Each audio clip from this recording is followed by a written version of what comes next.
Parfait. Voilà, vous m'entendez bien? Voilà, donc bienvenue à cette table ronde, donc la première de cette matinée consacrée à l'ouverture de ce cycle de l'IHEST.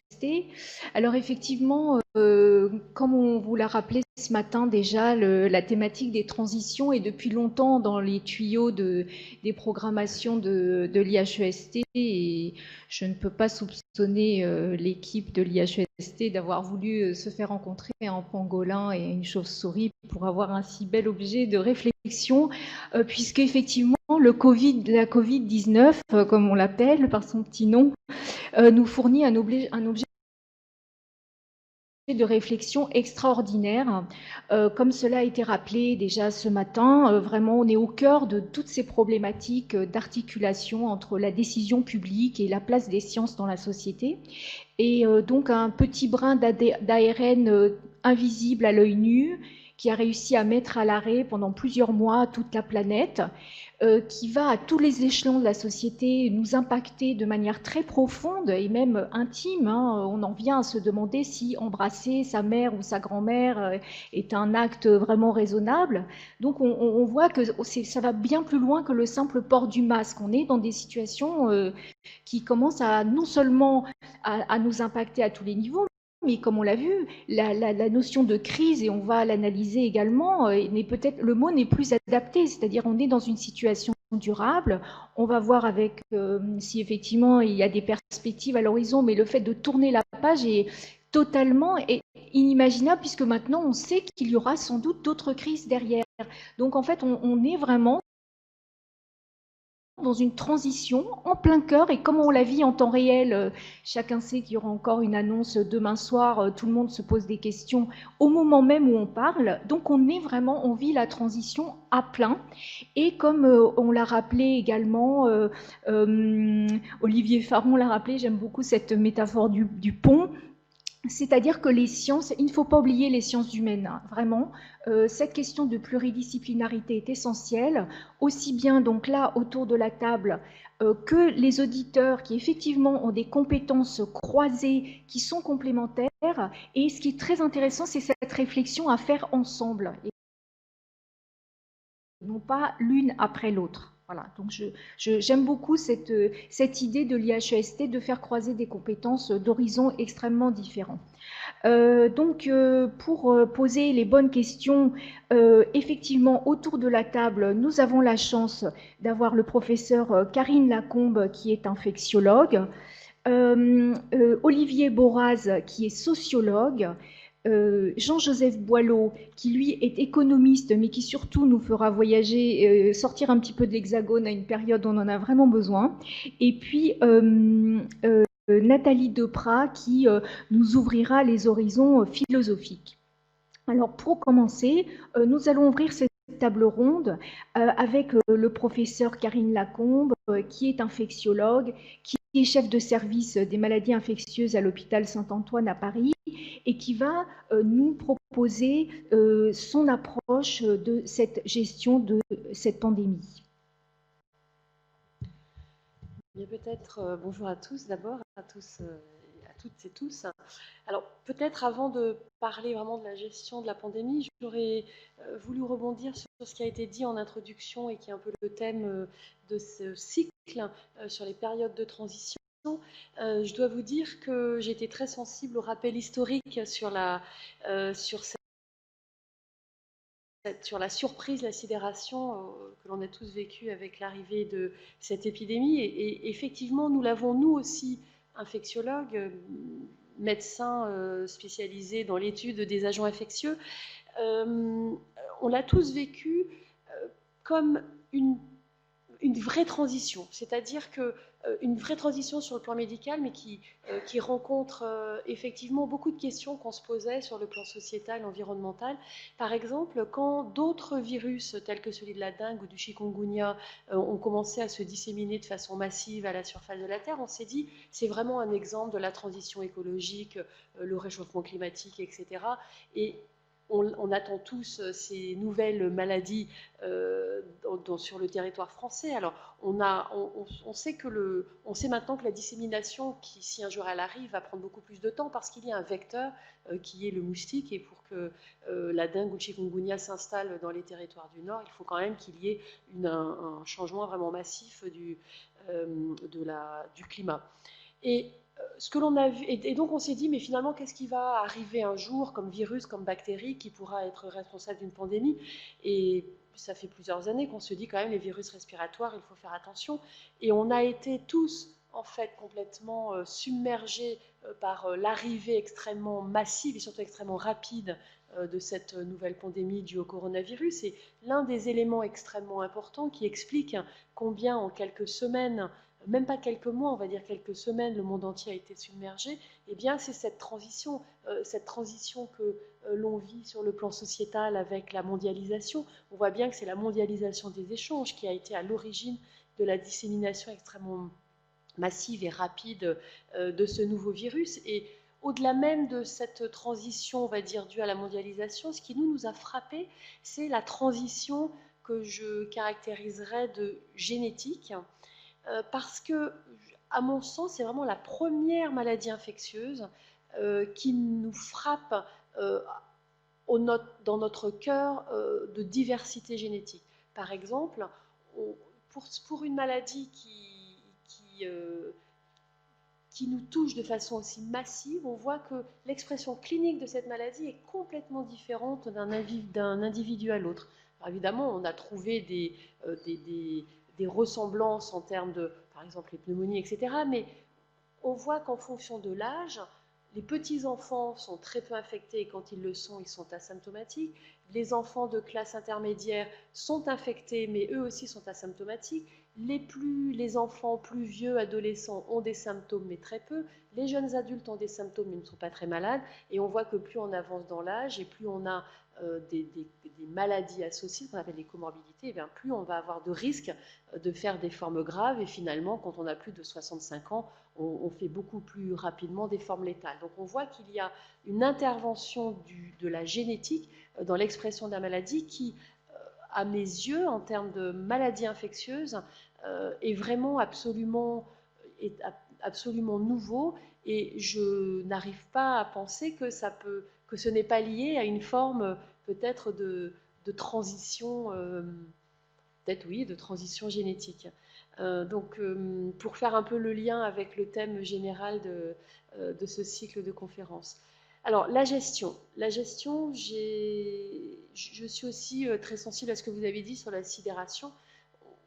Je ne pensais pas que de ma vie d'infectiologue, je vivrais un jour une épidémie de cette ampleur-là. Alors, vous allez me dire, quand on est infectiologue, épidémiologiste, c'est le rêve. Effectivement, sur le plan scientifique, c'est extrêmement excitant. Sur le plan humain, c'est extrêmement douloureux. On est dans cette espèce d'ambivalence depuis 8 mois qui nous place, nous, en tant que spécialistes des maladies infectieuses, dans un paradoxe et dans une situation qui est assez inconfortable, je devrais dire. La gestion de l'épidémie, eh bien, on voit que, alors que l'on aurait souhaité rester sur un terrain purement scientifique et travailler à mettre en évidence déjà toutes les caractéristiques de la maladie Covid-19 et puis travailler à l'évaluation de stratégies thérapeutiques pour apporter des réponses scientifiques, eh bien, on a vu qu'en fait, tout ce débat, enfin, toute cette recherche scientifique qui, comme dans toute démarche scientifique, doit conduire au débat, à la confrontation d'idées, jusqu'à ce qu'au final, on construise ensemble un corpus de connaissances scientifiques commun à l'ensemble des personnes qui travaillent dans le domaine. Et on a vu qu'en fait, et probablement à cause de la sidération à laquelle on a fait face et de la réponse apportée par certains à cette sidération, ben, ça a été très difficile et le débat scientifique a souvent été malmené, voire étouffé. Et je dirais que peut-être que l'une des raisons qui fait que le débat scientifique a été étouffé, ben, c'est la réponse anxieuse qui a été apportée à cette sidération. Personne n'aime rester dans la sidération. On a tous envie d'en sortir et de faire quelque chose. Et peut-être que le populisme scientifique dont on a beaucoup parlé, qui a émergé assez rapidement, est-ce que quelque part ce n'est pas, et peut-être que ma collègue philosophe pourra étayer cette réflexion que j'ai depuis plusieurs mois, est-ce que l'émergence du populisme scientifique, est-ce que ça n'a pas été une réponse inadaptée à cette sidération? Comment sortir de cette sidération? Comment sortir de cette impuissance? Et peut-être que c'est une réponse, mes yeux, inadaptée, hein, qu'on a pu apporter à ce sentiment d'impuissance. Voilà un peu ce que je voulais dire en introduction. Voilà, donc c'est parfait. Effectivement, on va passer le relais à Nathalie Deprat, qui est philosophe, et poser cette question, puisqu'on voit qu'il n'y a pas de réponse simple, de réponse magique, comme certains voudraient l'entendre. Et peut-être que c'est pour ça que les populismes, on trouve un terreau tout à fait fertile pour ce genre d'idées. Tout le monde aimerait avoir une solution magique. Il n'y en a pas.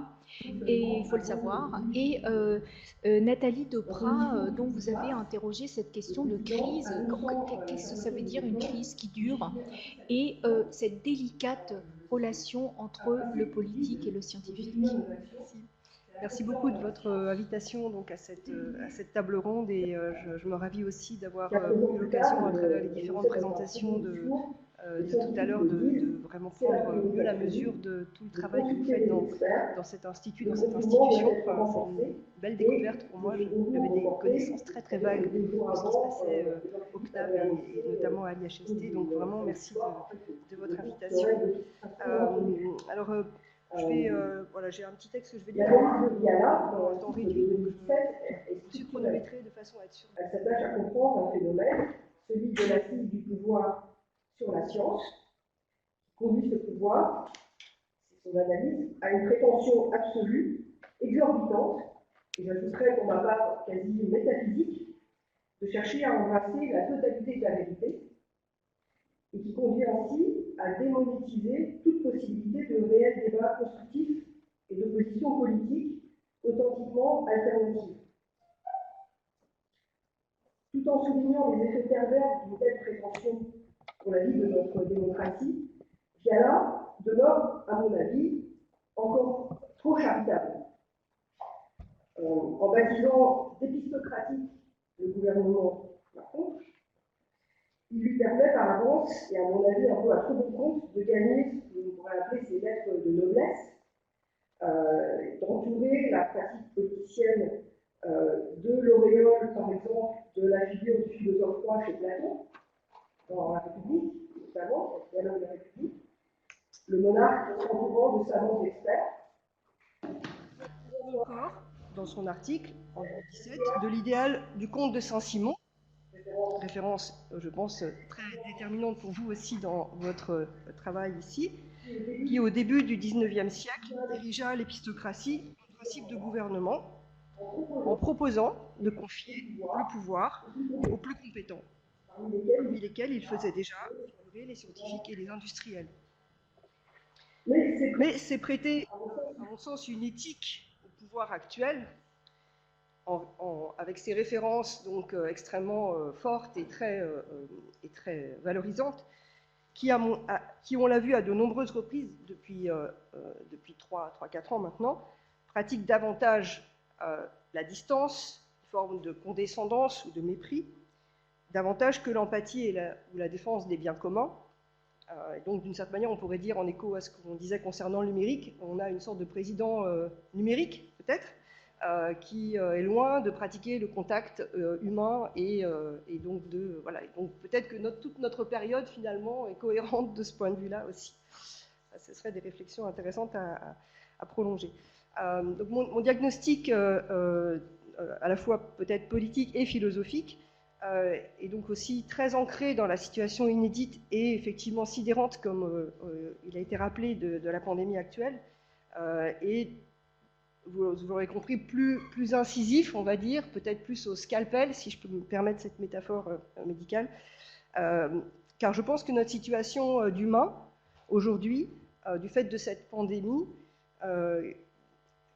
nous rend plus durablement conscients de notre fragilité à la fois physiologique et existentielle, donc suscite peut-être une prise de conscience accrue à l'échelle d'une plus grande majorité de la population, et nous fait voir donc aussi avec beaucoup plus d'acuité peut-être les enjeux et le jeu qui est joué par les différents mécanismes du pouvoir.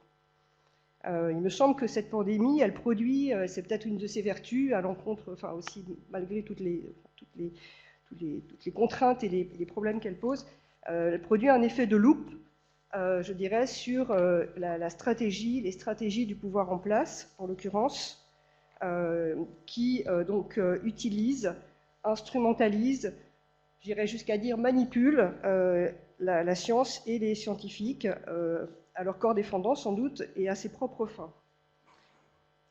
Donc en présentant le comité scientifique comme une sorte de boussole du gouvernement, d'une certaine manière, il donne aux scientifiques une vraie caution, leur avis est précieux, décisif, et d'une certaine manière, c'est aussi une façon pour le gouvernement de les utiliser comme il l'entend, dans la mesure où finalement, par ailleurs également, leur avis n'est que consultatif. Et donc à son profit, quand cela l'arrange, quand il s'agit de confiner toute la population ou de reporter les municipales, et en ne tenant pas compte, en réalité, dans l'autre sens, d'un avis qui n'est que consultatif, quand le critère économique, en réalité quand même largement dominant, apparaît en pleine lumière. Et on l'a vu donc avec le déconfinement le 11 mai dernier, le retour des enfants en classe, malgré des injonctions qui allaient dans l'autre sens de la part des scientifiques, pour permettre évidemment à leurs parents de retourner travailler, donc avec des enjeux quand même fortement marqués d'un point de vue économique. Bref, il me semble, et c'est un peu mon point de vue, c'est un peu une façon aussi de susciter peut-être discussion, débat et provocation peut-être un peu. Les scientifiques sont placés, à mon avis, dans la dépendance du politique, sommés de produire des avis, des vérités, là où le savoir scientifique, et on l'a évoqué aussi tout à l'heure, on le sait, est d'emblée fait d'hypothèses ouvertes, toujours à confirmer, à falsifier également, si on pense aussi à tout le travail de Karl Popper plus tôt, la falsification comme le critère même de la vérité en science, et s'inscrit, la science et le travail scientifique s'inscrit dans une temporalité donc longue, on l'a dit, hein, qui n'est évidemment pas du tout celle des décisions politiques, qui sont de fait toujours situées dans l'urgence. Donc il y a une sorte de contradiction, enfin, et de paradoxe à ce niveau-là qui est quand même assez problématique. Et pour dire un mot justement de cette notion de crise que vous évoquiez, Lydia, donc la crise que nous traversons, on le sait, elle n'a évidemment de ce point de vue-là, du point de vue de la temporalité, plus rien d'une crise, au sens fort du terme, le terme grec krisis, comme on le sait, ou krinein, le verbe krinein, donc c'est la distinction, la séparation, le discernement.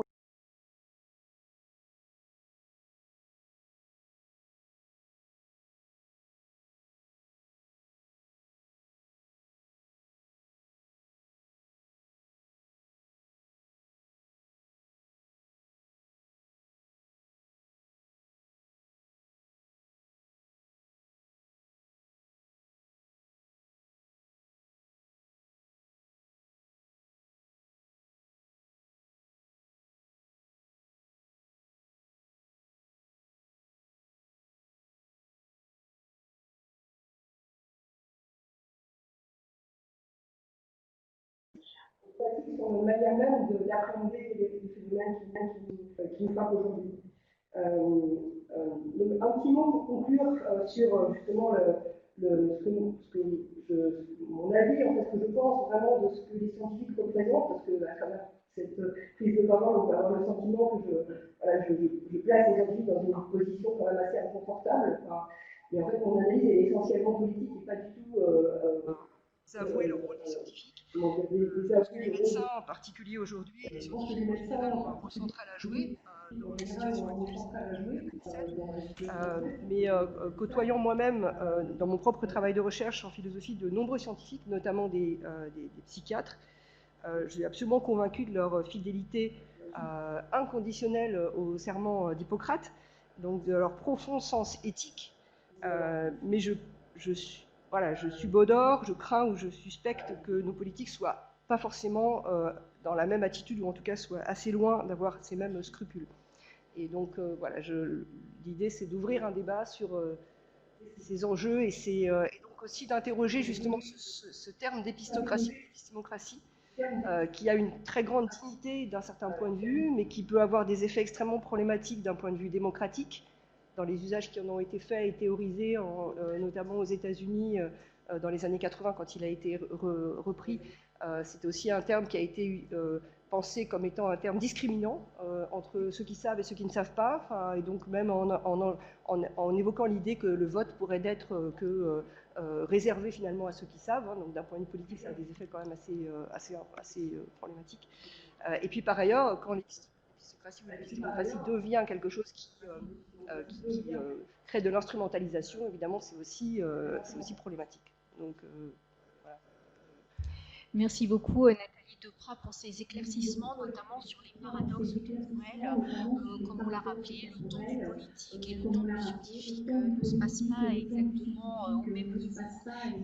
Et précisément, pour voir comment le politique peut instrumentaliser les scientifiques, comment il peut prendre la science comme un alibi. Je vais me tourner vers Olivier Boraz, qui est sociologue et qui, étrangement, a travaillé sur la gestion de crise.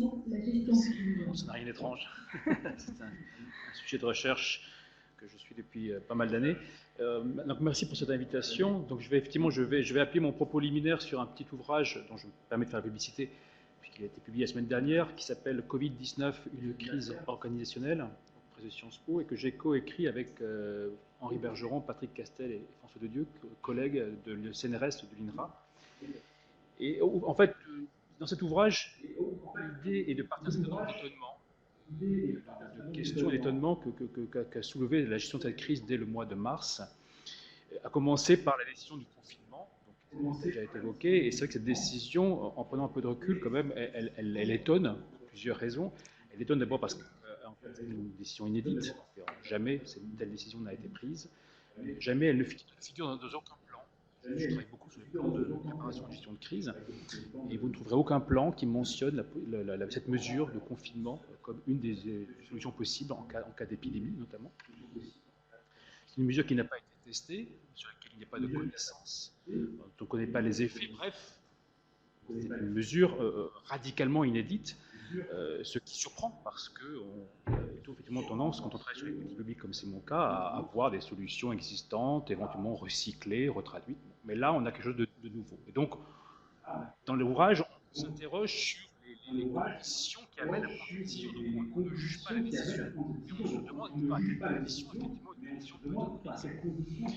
Et donc, ce premier étonnement, ensuite, il y a d'autres étonnements. Alors, le deuxième étonnement, je travaille beaucoup sur la question notamment de la préparation de la gestion de crise. Donc, comment l'État en particulier se prépare à gérer des crises de toute nature à travers des plans, des exercices, des organisations dédiées, etc., etc. Donc ça fait plus de 15 ans maintenant que la France investit massivement, comme tous ses voisins, comme tous les pays développés, dans la préparation à une crise majeure, et notamment une crise majeure.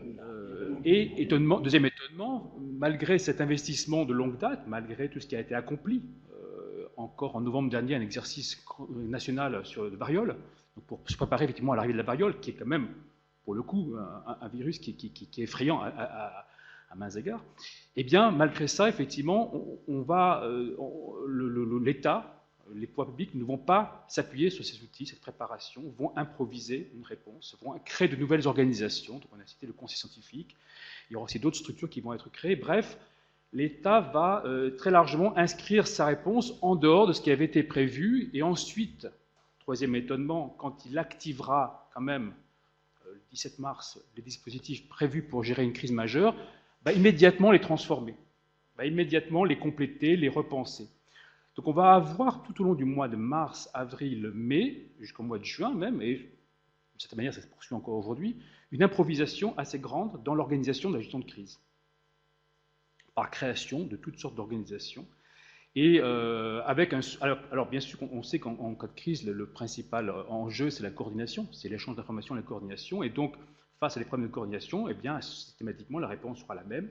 On crée de nouvelles organisations qui seront chargées, effectivement, d'assurer cette coordination et qui, mécaniquement, je dirais, ne feront qu'en fait compliquer encore plus la tâche des gestionnaires de crise.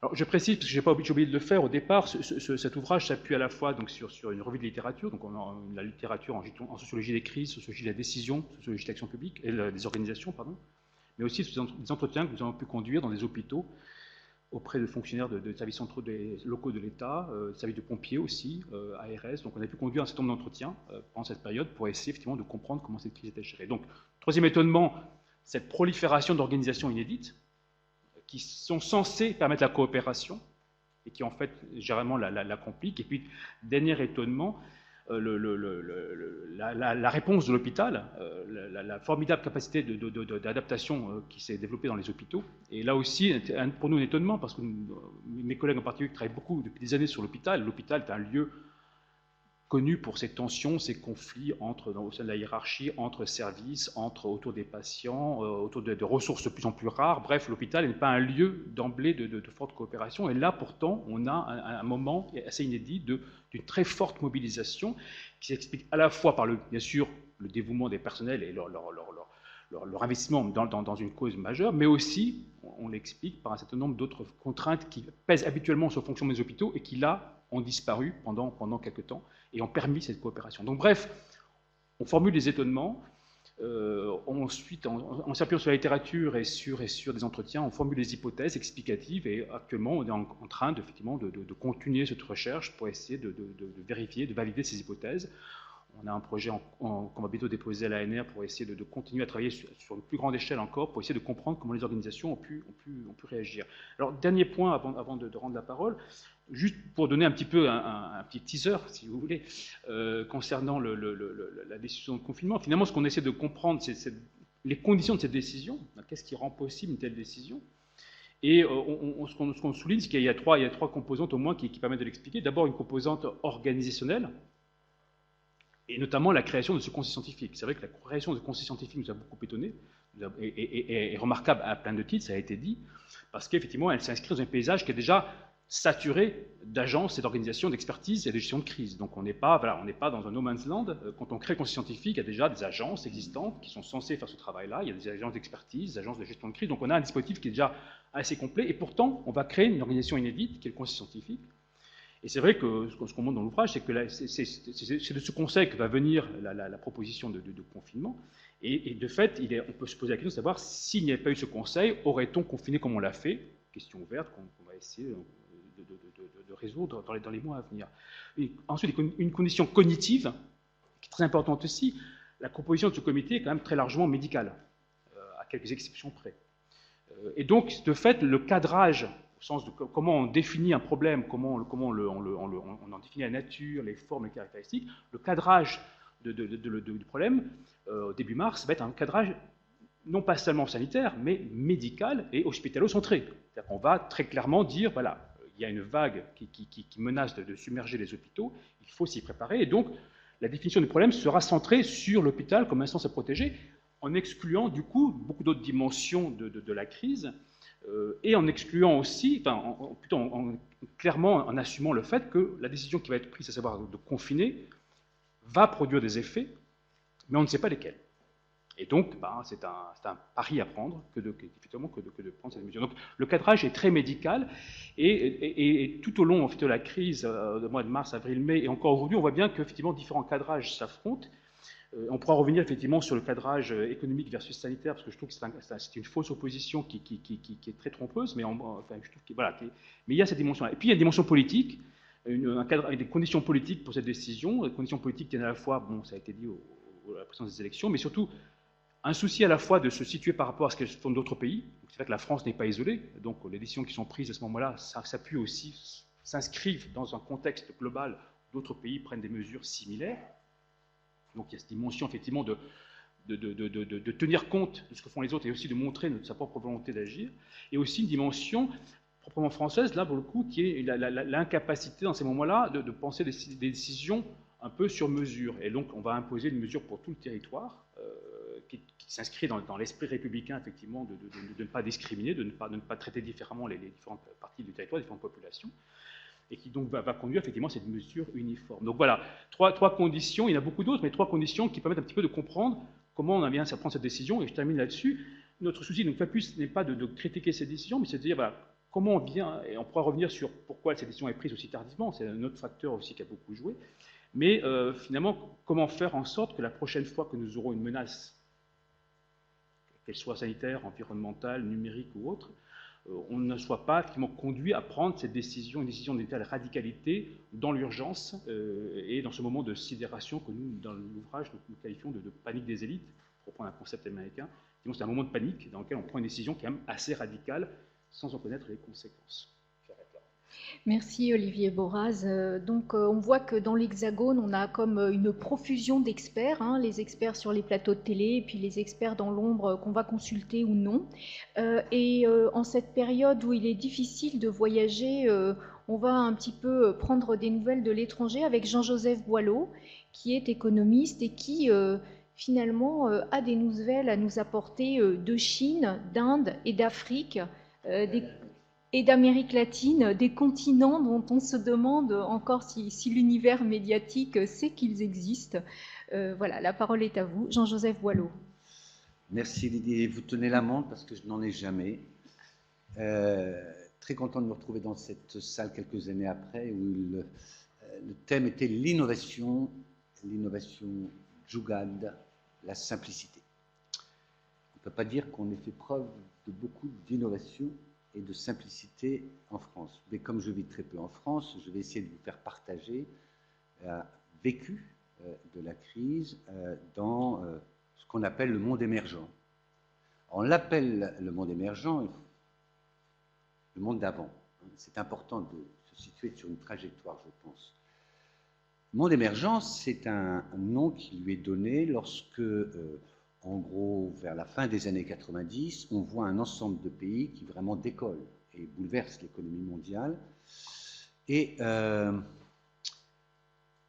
faut bien se resituer les données chiffrées. Les économistes utilisent beaucoup de chiffres, mais pas toujours à tort quand même.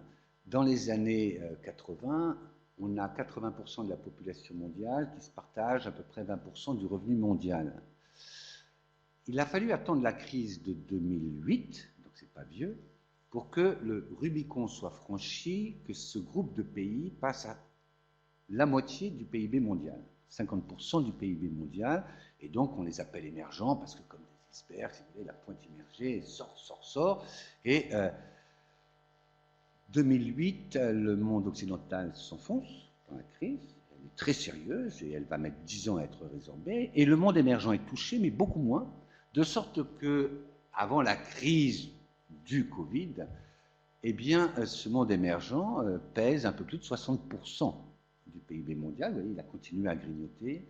Et je trouve que c'est important de resituer la crise du Covid dans ce contexte parce que ce que je vais mettre sur la table est qu'il y a des souffrances partout. Enfin, il faut faire quand même un peu attention et arrêter d'être aussi assez auto-centré.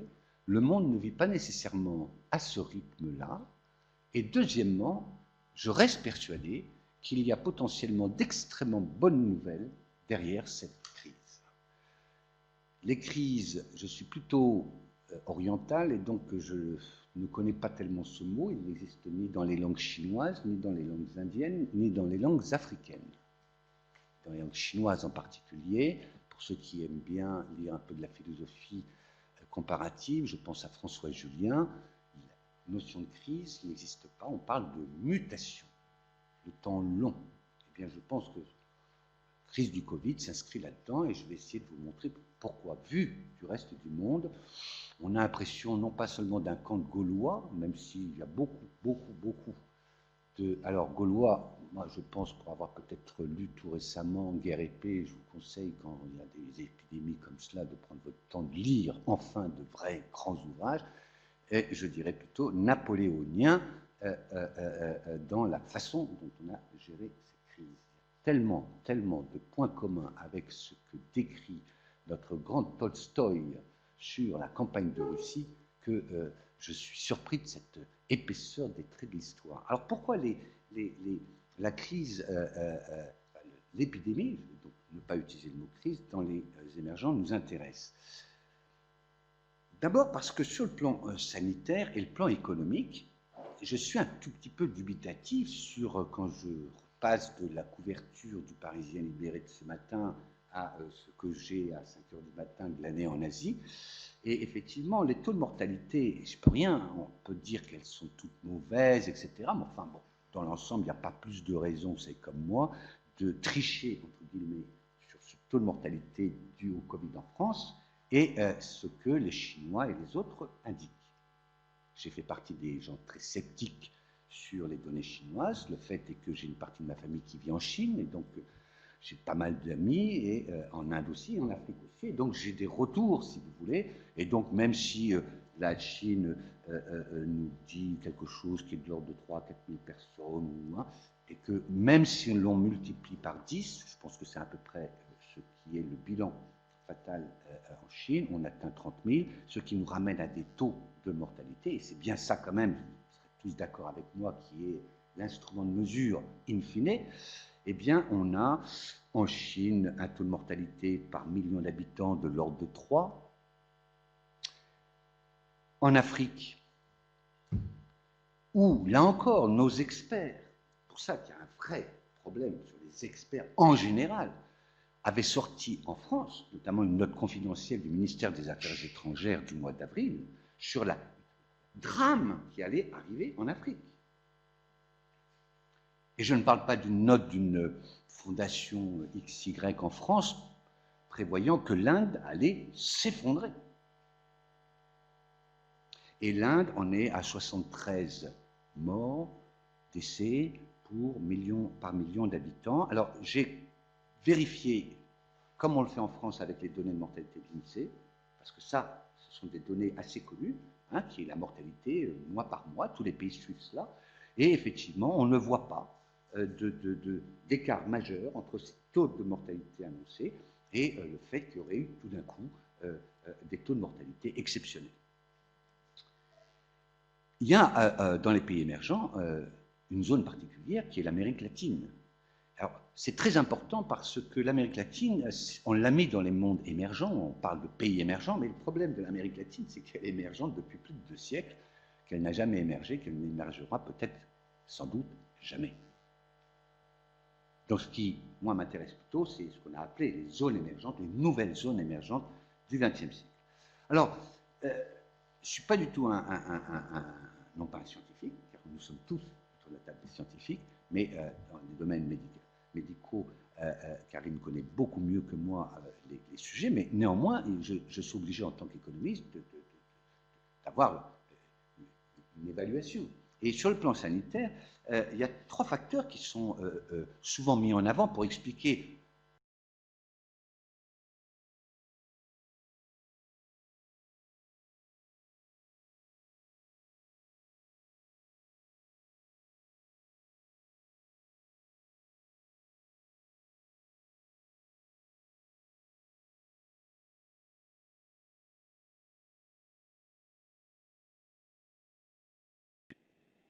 trois facteurs de discrimination. Un facteur génétique. Et alors, dans le facteur génétique, on dit à tout et n'importe quoi. J'ai trouvé plus convaincant les arguments en termes non pas de génétique, de l'inné remontant à la prise, mais des facteurs de protection génétique innés au sens de acquis. Par exemple, en Afrique, l'utilisation. Eh bien, on vit effectivement en permanence avec des microbes, des bactéries partout, c'est absolument abominable. Je crois que c'est le pays au monde où il y a. Hein, et d'ailleurs, c'est pas pour rien que le masque a été inventé en réalité en Inde par les Jains lors d'une épidémie qui remonte à 1500 ans avant Jésus-Christ, et ils ont trouvé ce mode de protection qui était les Jains. Encore aujourd'hui, vous les voyez dans ces temples les plus beaux du monde, quasiment d'ailleurs, temples Jains, on avait appris à se protéger.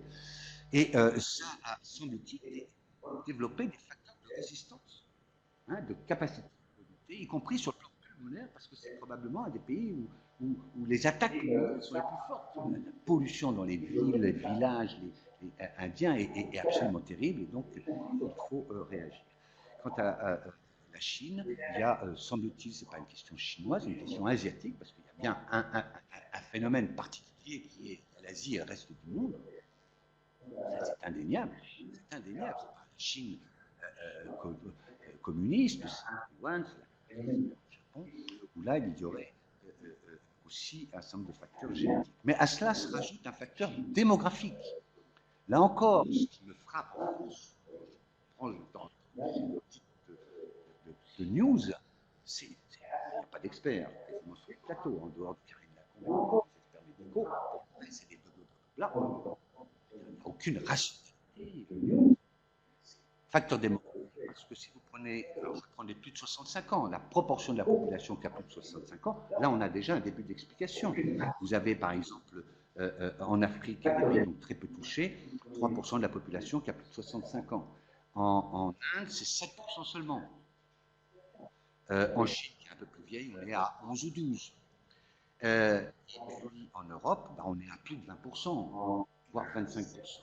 Donc il y a bien, on sait, données statistiques, là encore le Parisien tantôt c'est l'habitude de regarder des graphiques, le taux de mortalité est quand même très corrélé aux plus de 65 ans et au fur et à mesure qu'on monte, les taux de mortalité sont effectivement les plus importants et c'est pas pour rien que la moitié, je crois, des décès en réalité en France ont eu lieu dans les EHPAD ou autour des EHPAD. Troisième élément clé, les stratégies. Donc ça, on revient à ce que vous avez abordé un peu sur gestion de la crise. Alors c'est très intéressant parce qu'il n'y a pas une stratégie dans les pays émergents. Il y a un contraste très très intéressant dans les stratégies qui ont été adoptées. Alors, je vous bien les mots parce que ça permet de les retenir, donc je vais les donner. J'opère une distinction entre la gestion despotique de la Chine, au sens du despotisme oriental, hein, c'est pas un jugement de valeur. Et je peux vous dire que c'est impressionnant. La façon dont, dans les semaines après qu'on ait laissé partir pour les Chinese New Year, vacances, comme en France, les vacances d'été, on a payé nous le prix, sauf que la façon dont les autorités chinoises vont gérer le retour de Chinese New Year relève du despotisme, c'est impressionnant. Il y a d'abord eu, évidemment, le confinement à Wuhan, et je pense que le confinement, le concept de crise épidémique, très largement, de même que tous les masques que vous portez viennent de Chine. Mais, en dehors de la Chine, vous avez en Inde une gestion que j'ai appelée chaotique. Alors, vous savez, le mot chaos, l'Inde est connue, hein, c'est l'ambassadeur Galbraith qui définissait le monde indien comme le chaos organisé. Eh bien, l'Inde a géré de façon chaotique cette crise. Il y a eu un gouvernement central à New Delhi qui a décidé de confiner, mais en réalité, chacun faisait ce qu'il voulait. Par contre, il y a eu une gestion par là. C'est une grande différence. Où là, on a vraiment, je dirais, la différence du despotisme chinois. Nous, on a une sorte aussi de centralisation à la Napoléon, mais sans les moyens autour. Dans le cas de l'Inde, c'est les populations qui vont se prendre en charge elles-mêmes. Elles vont notamment massivement retourner dans leur village. Et là, elles vont survivre dans les communautés. Je vais revenir, c'est le mot-clé pour moi de l'après-crise. Troisième scénario, c'est le scénario africain, que là, j'ai suivi de très très près. C'est ce que j'appelle la gestion organique de la crise. Organique. Les sociétés, les communautés, en fait, les communautés vont gérer elles-mêmes le confinement. La recomposition des filières d'approvisionnement. Les économies locales, au sens vraiment du quartier. À Dakar, c'est incroyable le mode d'organisation qu'il y a eu. Je ne dis pas que c'est pour ça qu'on n'a que 30 morts par million d'habitants, mais je pense qu'une explication centrale entre la vision catastrophique de ce rapport dont je parle, mais vous aviez aussi l'OMS qui avait publié un rapport sur l'Afrique, et puis il y a eu un grand médecin français qui nous avait prédit aussi une catastrophe sanitaire en Afrique, c'est parce que les gens ont pris en charge leurs propres affaires.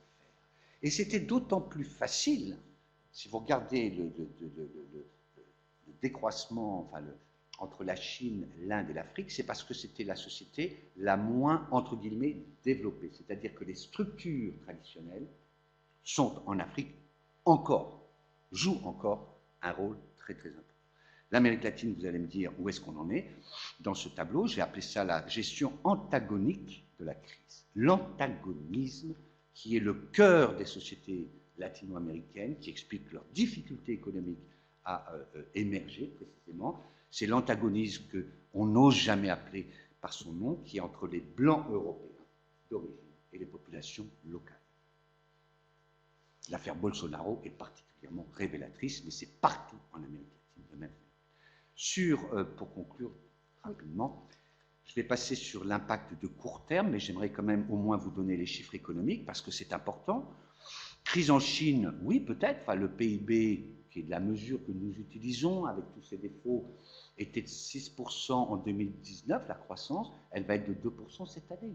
On a eu effectivement un rebond en V. Et on a en France une sorte d'anti-cynisme primaire sur la Chine de tous les défauts. Elle a néanmoins une très grande force, c'est sa capacité précisément d'innovation. En un temps impressionnant, alors que ses exportations traditionnelles étaient affectées par le retournement, elle a complètement redéployé dans ses usines vers la nouvelle demande mondiale, les masques dont je vous parlais, mais aussi les respirateurs, l'ensemble, en gros, de cette filière sanitaire. La Chine a aujourd'hui 95%.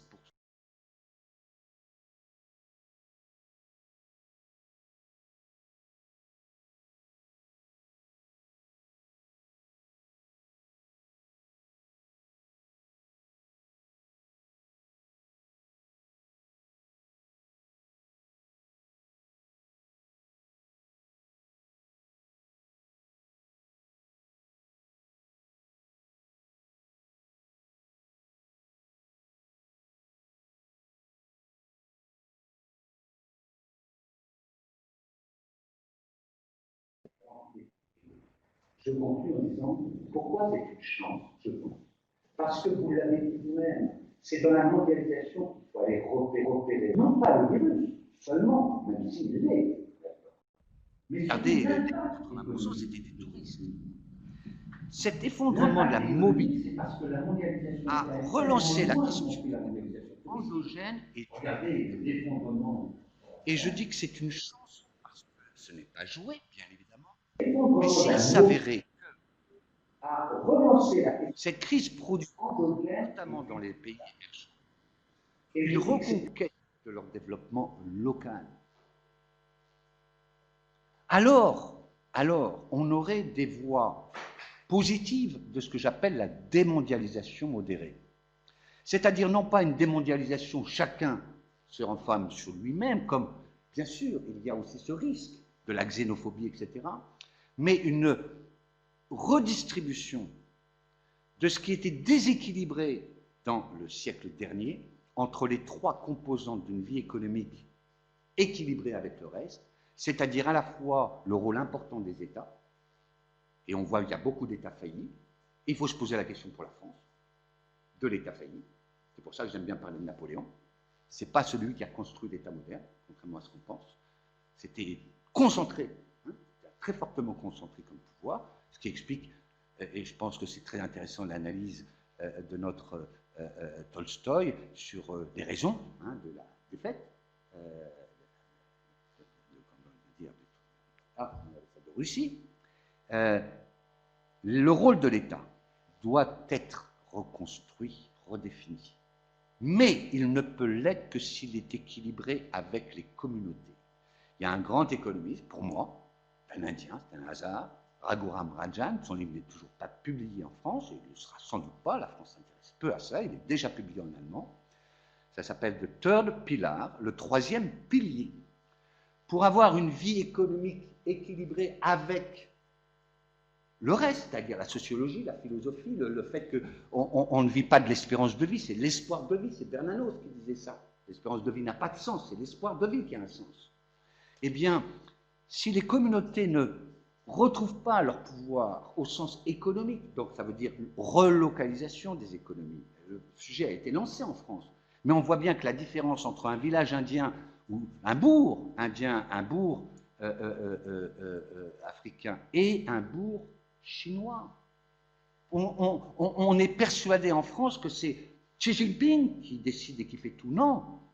La théorie politique chinoise, c'est Tianxia, hein, le toit du ciel. Le rôle des autorités, ce n'est pas de tout faire à la place de tout le monde.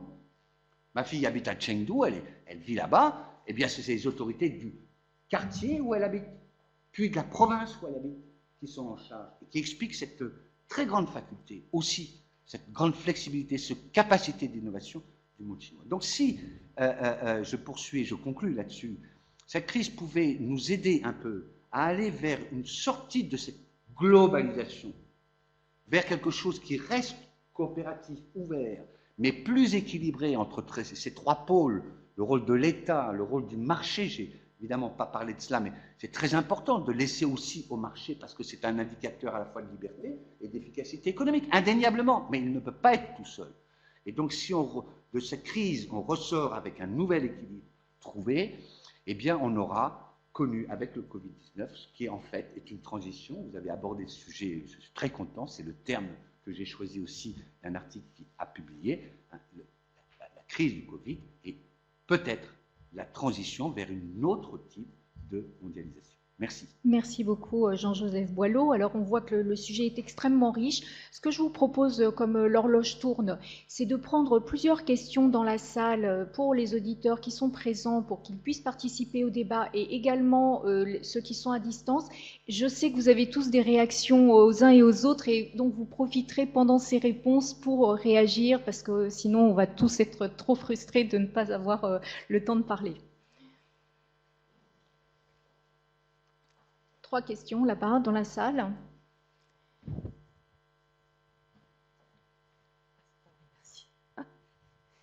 Bonjour, Anne Jourdain, France Asia Boost. Une question pour réagir sur vos propos par rapport à la Chine et ce que vous appelez de l'innovation.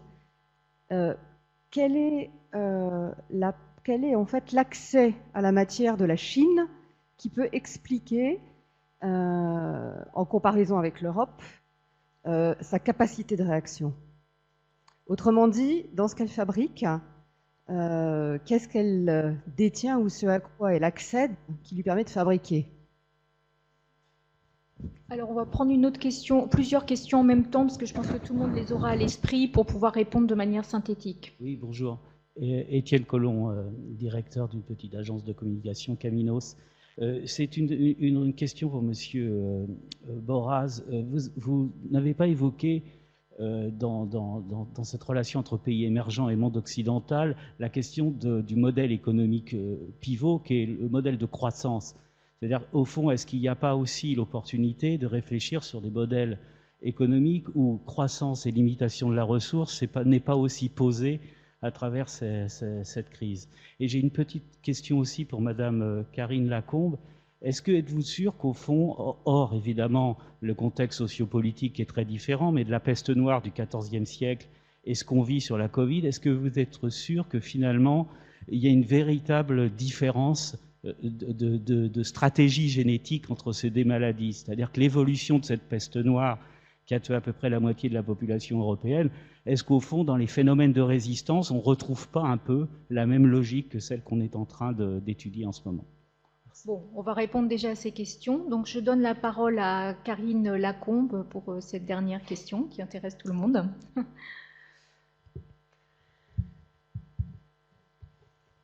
Alors, je pense que quand on est pendant la grande épidémie de peste, tout le monde est décédé de la même façon. C'est-à-dire que l'expression clinique de la peste est la même chez tout le monde. La Covid-19, ce que j'ai voulu souligner tout à l'heure, c'est qu'il y avait une véritable adaptation, pardon, je vais enlever pour parler, c'est plus facile, une véritable adaptation de l'hôte ou de l'agent infectieux, donc de l'hôte à l'agent infectieux, de l'agent infectieux à l'hôte, à cause de la diversité des signes cliniques qui se manifestent quand on est infecté, qui ne se manifestent pas quand on est asymptomatique et qui sont de plus en plus graves avec l'âge. Donc quand je parlais de transition, en fait, c'était pas simplement une transition génétique dans le sens où, en tant qu'être humain, on est en train de muter. C'est plutôt comment notre patrimoine génétique ancestral nous fait réagir de façon différente à un nouvel agent infectieux. Donc c'est ce que je trouve assez impressionnant avec cet agent infectieux, qui est un coronavirus. On connaît les coronavirus depuis très longtemps. Celui-là, on ne le connaissait pas, il a émergé. Alors déjà, pour qu'il ait émergé de cette façon-là, il a vraiment fallu qu'il y ait des mutations génétiques particulières. Jusqu'à présent, tous les coronavirus que l'on connaît, soit donnent très peu de symptômes, les rhumes habituels de l'hiver, soit donnent des maladies qui sont extrêmement symptomatiques et qui ont un taux de létalité qui est très élevé. Là, on a un virus qui a émergé, qui se transmet de façon extrêmement facile et qui, dans les symptômes qu'il déclenche chez les personnes infectées, ne se manifeste pas du tout de la même façon. Donc je pense que ce n'est pas du tout la même problématique que la peste, ou que d'autres agents qu'ont pu donner, comme le choléra par exemple, des grandes épidémies. Et c'est en ce sens-là que je dis qu'on est dans une transition en matière de maladies infectieuses. Voilà, Olivier Boraz, peut-être pour répondre à la question. Ah, très bien. Bon, d'accord, pas de souci. Non, sur la Chine, la réponse est, je pense, assez simple. Premièrement, il faut arrêter de comparer la Chine à la France. Enfin, je veux dire, ça n'a aucun sens. La Chine est un continent. Et ceux qui nous ont vendu du libre-échange avec la Chine sont des fous et des criminels. C'est un continent, ça veut dire que même pour les économistes, avec la théorie des avantages comparatifs, la Chine peut tout fabriquer. Et elle peut être plus compétitive dans tout. Deuxièmement, mais elle a aussi, vous me direz, ça pourrait s'appliquer à l'Inde ou à l'Afrique. Donc elle a aussi une composante spécifique. C'est sa matière grise. Là aussi, il faut cesser de prendre nos amis de droite et de gauche pour des imbéciles. Je veux dire, là, je suis en train de sortir un livre qui s'appelle Utopie Madine Monde chez Odile Jacob. Vous découvrirez que 2000 ans avant Jésus-Christ, le taoïsme, même le confucianisme ou le bouddhisme qui est allé ensuite en Chine, il y a une pensée moderne. Quand nos pauvres philosophes, eux, ont tué la sagesse, on considérait que la sagesse était pré-philosophique. Hop, la sagesse relayée en Orient. Peut-être que la vraie bonne philosophie, c'est celle qui va justement équilibrer la sagesse et la raison. Matière grise dans les deux domaines clés qui sont l'innovation. Je répète, en l'espace d'un an, je n'ai jamais vu une économie être capable d'innover à ce point sur les facteurs de crise. Attention, dans la Chine communiste, il y a aussi le gène communiste, c'est-à-dire il y a aussi la société horrible. C'est en ce sens que la crise est intéressante. Elle a une crise, on dit que c'est accélérateur. Moi, je dis parfois c'est précipitateur. Je préfère la notion de précipité. Parce qu'elle est en train de mettre en place, elle a accéléré plus exactement la mise en place de la société orwellienne Huxley. Le meilleur des mondes est Orwell.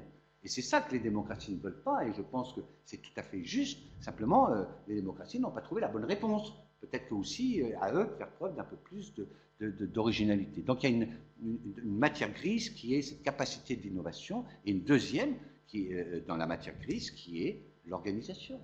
Oui, Moi, ce qui me frappe beaucoup en Chine, c'est cette capacité de travailler collectivement. Karine Lacombe, une réaction?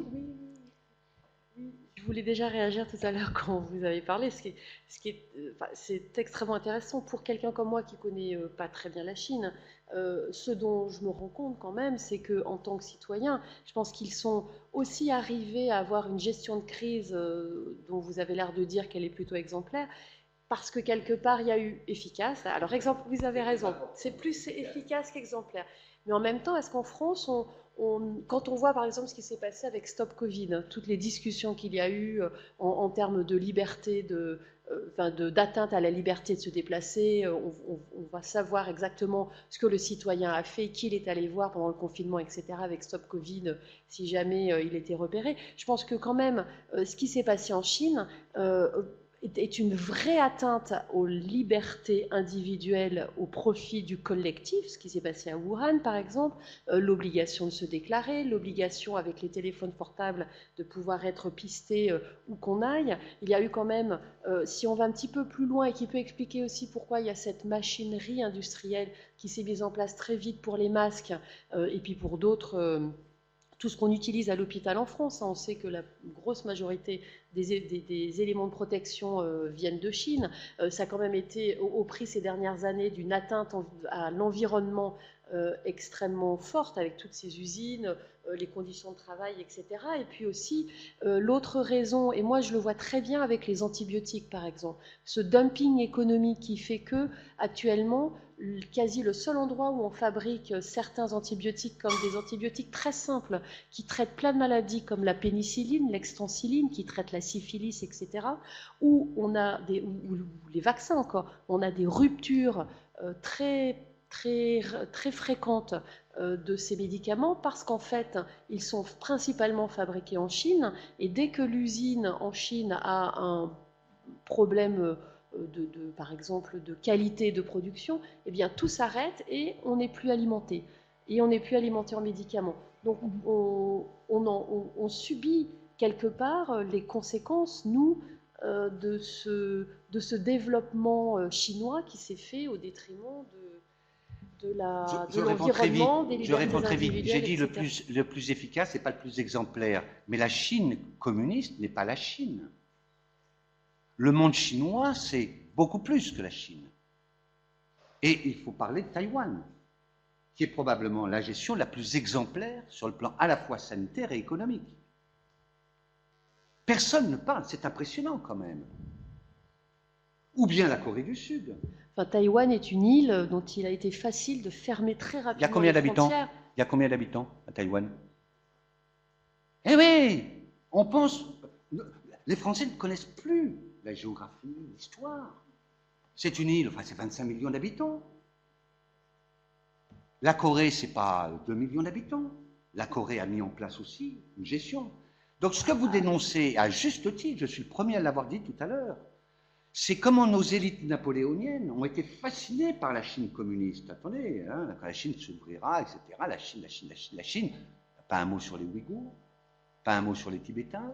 Et c'est les premiers à avoir réouvert les portes commerciales avec la Chine. Et pour vous donner un exemple, moi je revenais d'un très long voyage à l'étranger, j'ai passé 6 mois pour terminer ce bouquin, notamment par la Chine, découverte quand on rentre à Paris, aucune mesure à l'aéroport au mois de février.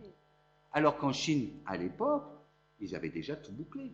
Donc si vous voulez, c'est ça qu'il faut faire très attention. Si je fais un diagramme à 2 entrées et que je mets les Chines, la Chine de Singapour, parce que Singapour, qu'on le veuille ou non, c'est des Chinois qui dirigent, bien sûr.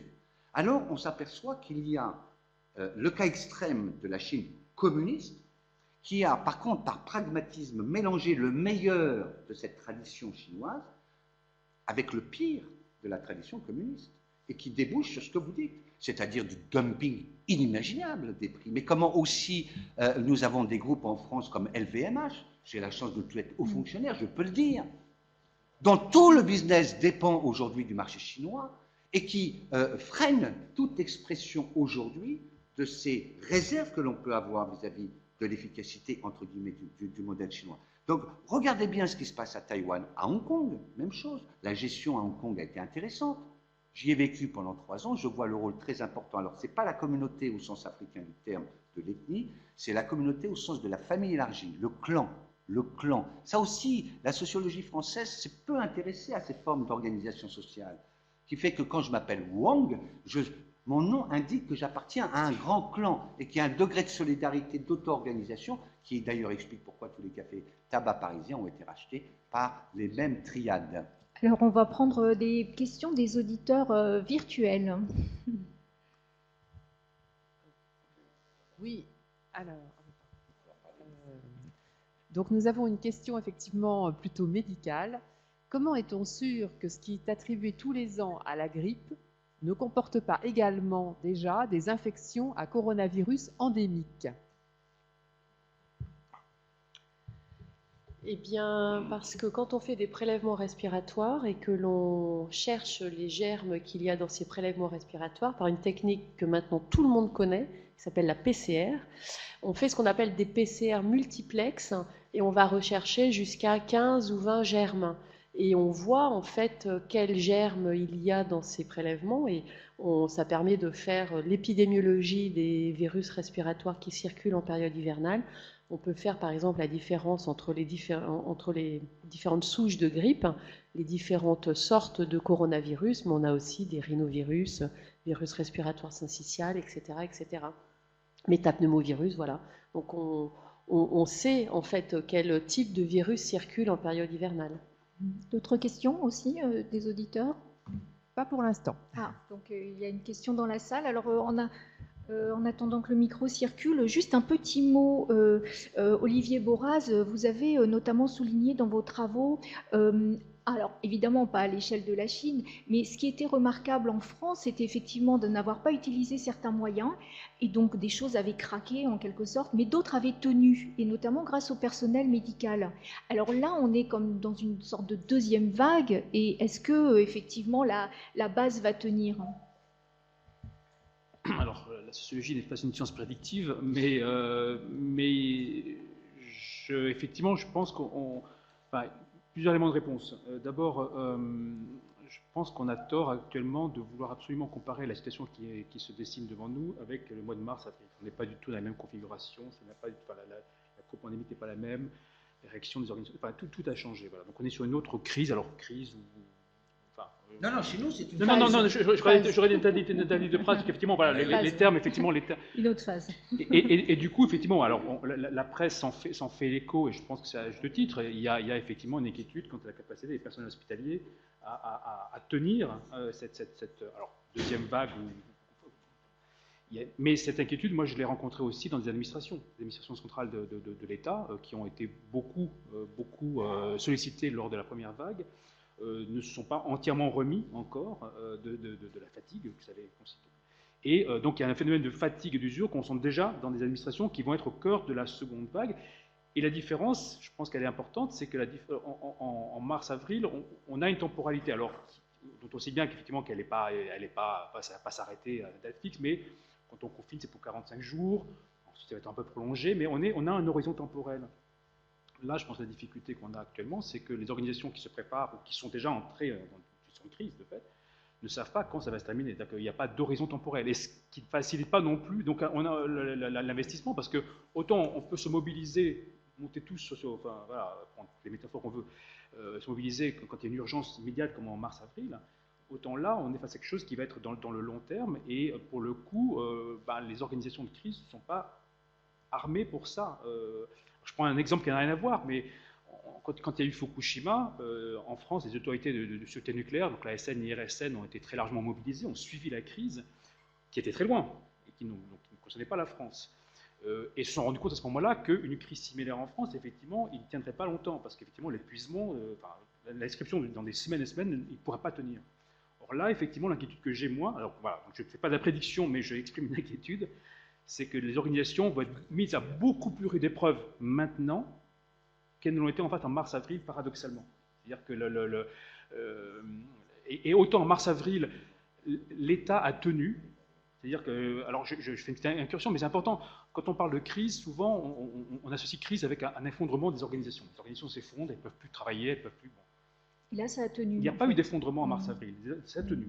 Il y a même des anecdotes sur des administrations qui continuent à faire des tâches totalement anodines, inintéressantes en période de crise, des contrôles fiscaux dans les maisons de retraite, enfin des choses, bon voilà. Mais c'était des anecdotes, mais ça montrait bien effectivement que l'État a tenu. Et il y a une sorte de soulagement qui s'exprime actuellement, quand on discute avec des fonctionnaires, ils disent on a bien géré la crise, au sens où on a tenu. Je ne suis pas certain voilà, que dans les mois à venir, on n'aura pas effectivement des formes d'effondrement qui vont se dessiner. On va prendre plusieurs questions pour voilà, pas trop déborder sur le timing. Et puis, oui. Alors, une question et ensuite je vous donnerai la parole. Bon, Marie-Laure Théodule, je suis journaliste scientifique et c'est une question pour Monsieur Boileau plutôt. En fait, c'est peut-être par manque de temps, mais j'étais un peu gênée par la manière un peu finalement globalisante dont vous avez parlé de l'Afrique, parce que l'Afrique c'est quand même une mosaïque de pays, c'est pas, ils sont loin d'être tous au même état de niveau de développement. Et il me semble que quand même pour la Covid, on a entendu qu'en Afrique du Sud notamment, il y avait des taux assez élevés, plus élevés que dans d'autres pays d'Afrique. Il y a aussi l'Afrique du Nord qui a déjà entamé sa transition démographique. Donc, par rapport à l'espérance de vie de la population, je pense qu'il y a des différences et des pays plus ou moins développés en Afrique. Et je trouve que c'est un petit peu gênant, pour rebondir, de parler de l'Afrique comme étant une seule unité et de pas mentionner qu'il y a justement des grandes différences entre les pays africains eux-mêmes. On va prendre une autre question à la suite, mais effectivement, il a pour excuse d'avoir été bridé par le temps. Il devait parler du monde entier et c'était beaucoup en si peu de temps. Question suivante. Jean-Pierre Travers, Banque alimentaire de l'Isère. Moi, j'ai deux questions. La première, c'est concernant le débat scientifique dont vous avez parlé, Madame Lacombe. C'est vrai qu'on en a parlé ce matin avec Jean-François Pinton et d'autres. C'est extrêmement important pour arriver effectivement à créer un corpus, comme vous l'avez dit. Mais en général, le débat, il se maintient dans la communauté.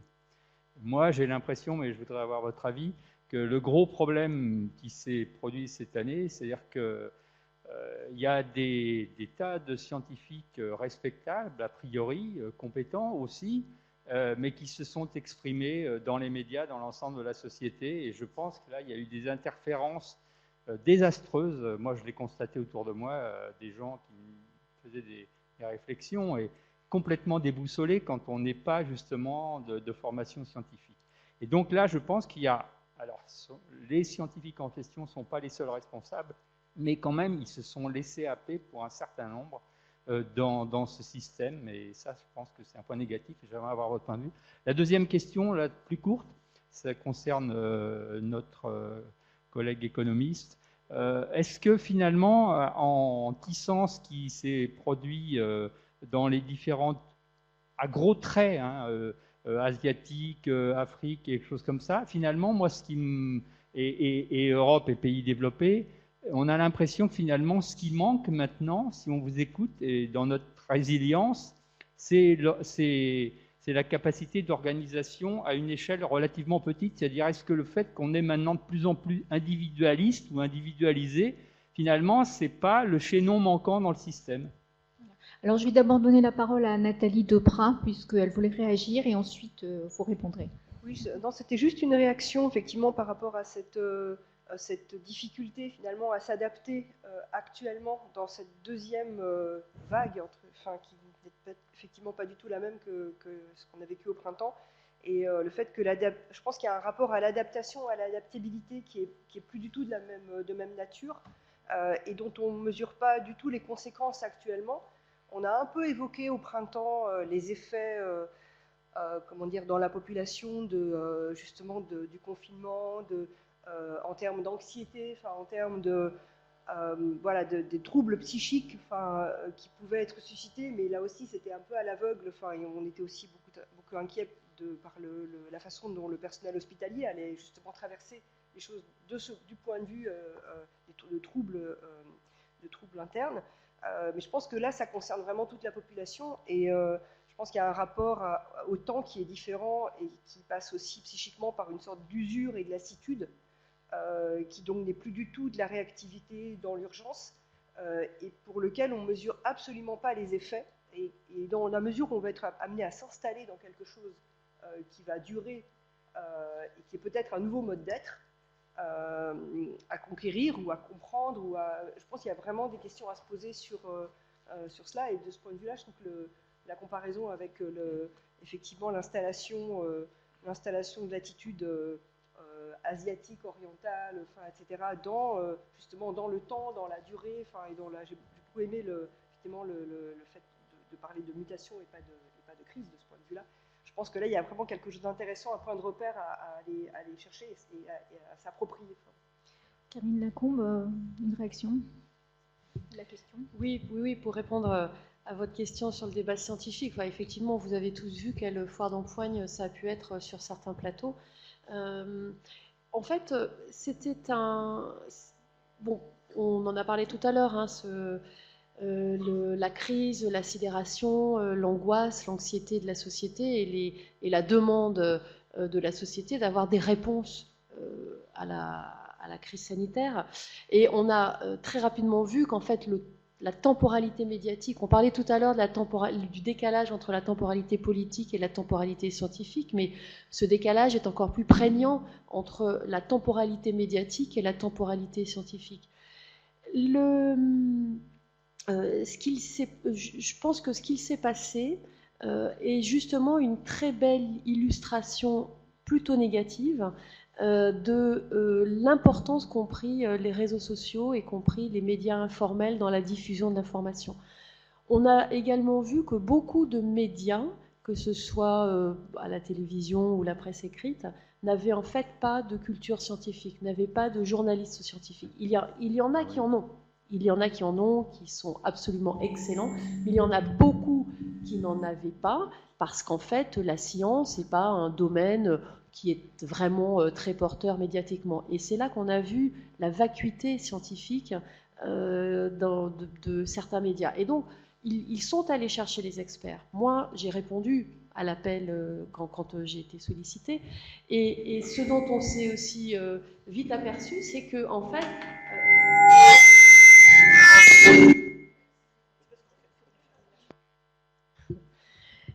ce dont on s'est aussi aperçu, c'est que dans cette histoire de temporalité médiatique où il fallait répondre le plus vite possible et surtout attirer le plus d'auditeurs ou de lecteurs possible, eh bien, quand un scientifique avait une parole simpliste et éventuellement entrer en opposition avec la pensée scientifique dominante, qui souvent était une pensée faite d'incertitude, eh bien, on allait plus facilement vers ces personnes-là, et qui petit à petit ont construit leur discours sur des propos simplistes, hein, sur une espèce, comme je disais tout à l'heure, de populisme scientifique, et qui nous a été opposé.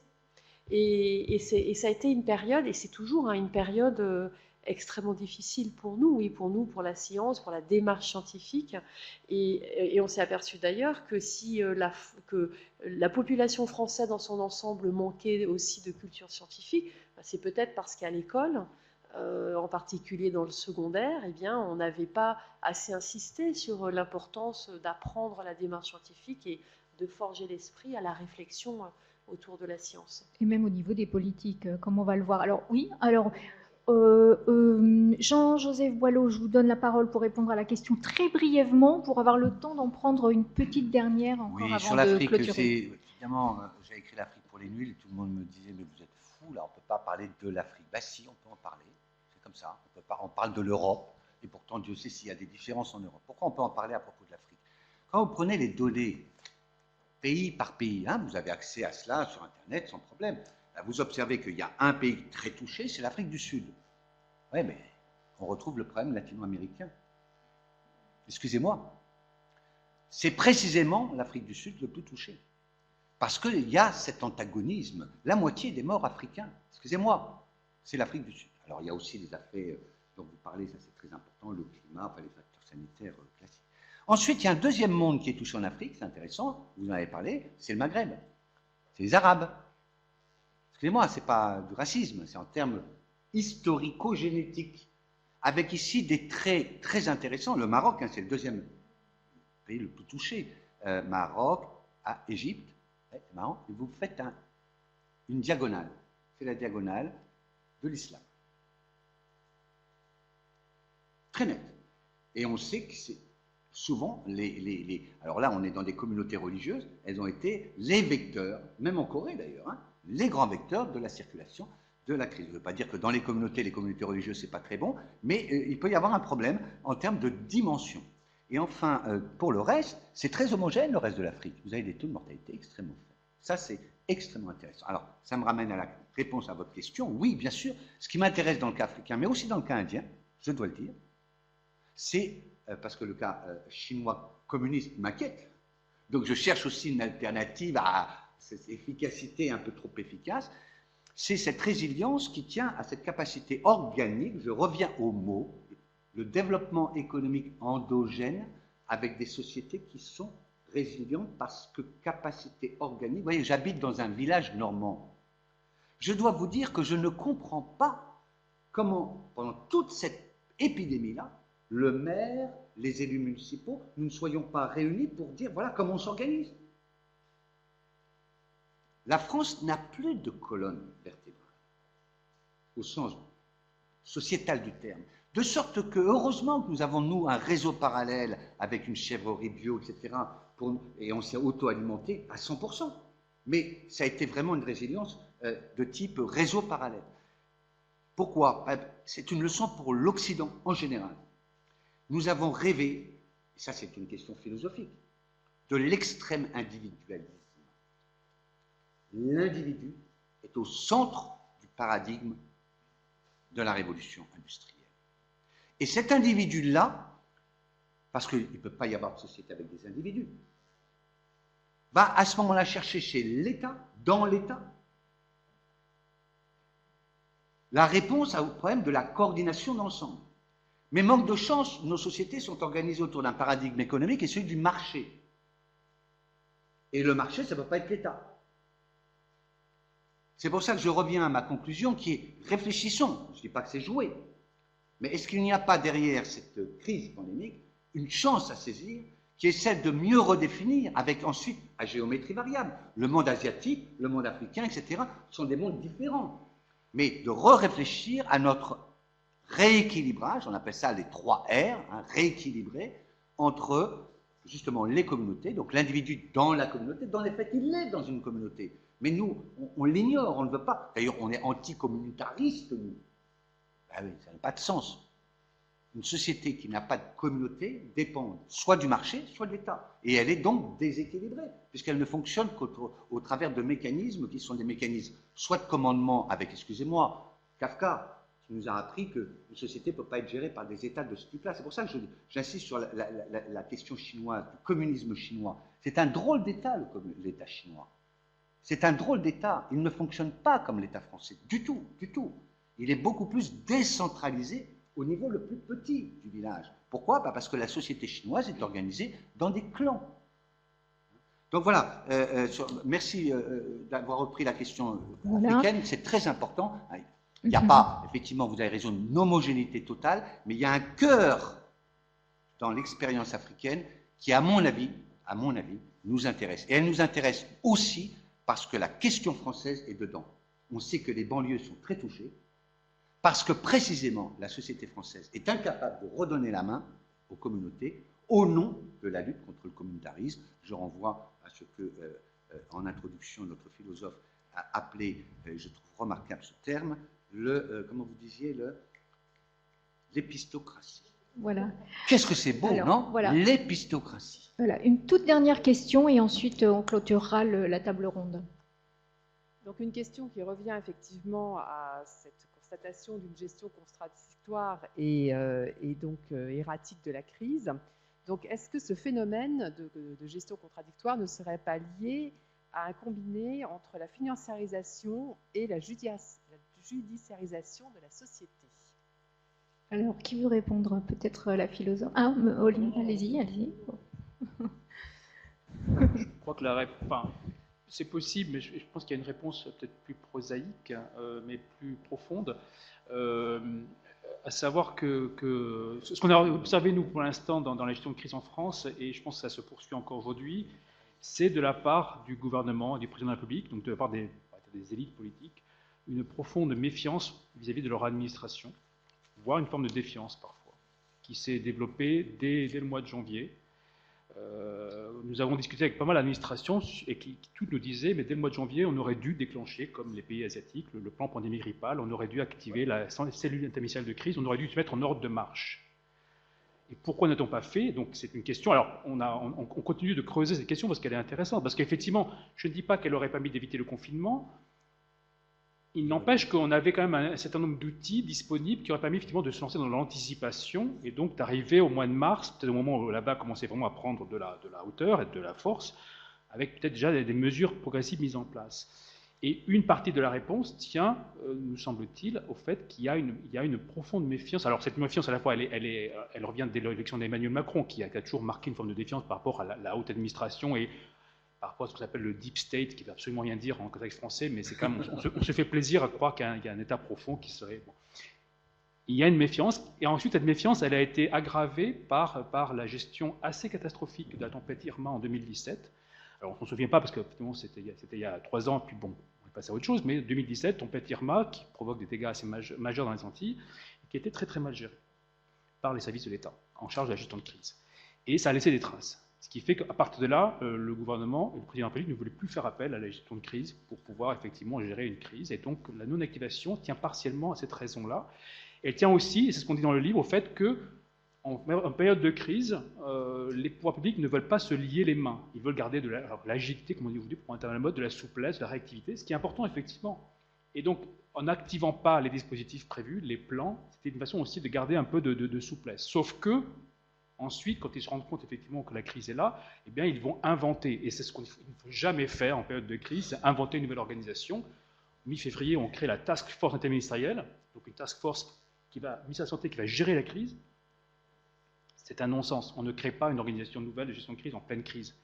Elle va être débordée immédiatement, elle va passer son temps à régler des problèmes techniques. Donc voilà, donc il y a effectivement une méfiance, je pense, qui s'est exprimée. Et ensuite, effectivement, la création du conseil scientifique aussi, pour nous, tient en partie à une méfiance aussi par rapport aux agences, par rapport aux dispositifs sanitaires, en lesquels l'État n'a pas pleinement confiance. Donc là, je pense qu'il y a aussi des éléments-là qui ont joué un rôle important. Et juste pour rebondir rapidement, parce que j'ai la parole, sur ce que disait Karine Lecombe, je suis assez d'accord avec ce que vous disiez sur la culture scientifique. En même temps, ce qu'on dit dans le livre, nous, c'est que le manque de culture scientifique concerne avant tout les élites de ce pays. Voilà. Que les hauts fonctionnaires n'ont jamais été exposés à la recherche scientifique, ne savent pas. Donc ils ont une vision d'une naïveté profonde de la recherche scientifique. Et quand on attend effectivement de la science qui nous dise la vérité au mois de mars, c'est une naïveté confondante. C'est-à-dire que voilà, on est... Et ensuite, effectivement, quand on se rend compte que cette science, elle dit des choses qu'on n'a pas envie d'entendre, eh bien, on s'en démarque. Il n'y a pas un usage, je dirais, intelligent de la connaissance scientifique dans cette crise. Et aujourd'hui encore, on n'a pas tiré les leçons de la gestion de crise en mars-avril. Là aussi, alors qu'il y a la capacité scientifique de le faire. Donc je trouve qu'il y a un rapport à la science qui est très problématique de la part de nos élites. Alors, tout à fait. Sans nier ce que vous disiez sur la partie population. Voilà, la part de connaissances scientifiques de nos élites, c'est exactement les questions que nous allons aborder. Donc on se retrouve à 11h30 avec Jean-Pierre Bourguignon et Jean-François Delfrécy. Voilà, on va clôturer cette table ronde avec une conclusion de Nathalie Deprat. Je vais pas du tout pour ambition ni de conclure quoi que ce soit, mais non, c'était juste pour rebondir à nouveau sur la méfiance dont vous témoignez, que vous exprimiez par rapport à comment dire, aux représentants de la haute administration, enfin de la part du gouvernement. Et je pense qu'il y a aussi une méfiance et un préjugé. Et là, vraiment, je rejoins vraiment mon collègue sur le rapport à l'Orient et à l'Asie.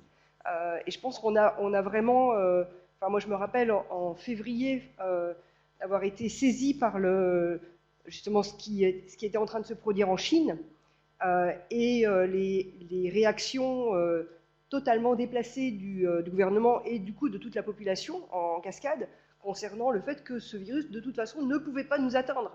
Enfin, c'était réservé en fait à ce monde. Et nous, Européens, on était de toute façon hors problème. Enfin, et c'était vraiment très aveuglant, quoi. Il y avait une sorte de naïveté de penser que rien n'allait pouvoir nous atteindre. Et puis 2 semaines plus tard, en fait, on était dans c'était le volte-face total, quoi. Enfin, et c'est vrai que c'était impressionnant de voir cette posture. Je pense qu'il y a une forme d'arrogance, en fait, vraiment de notre monde.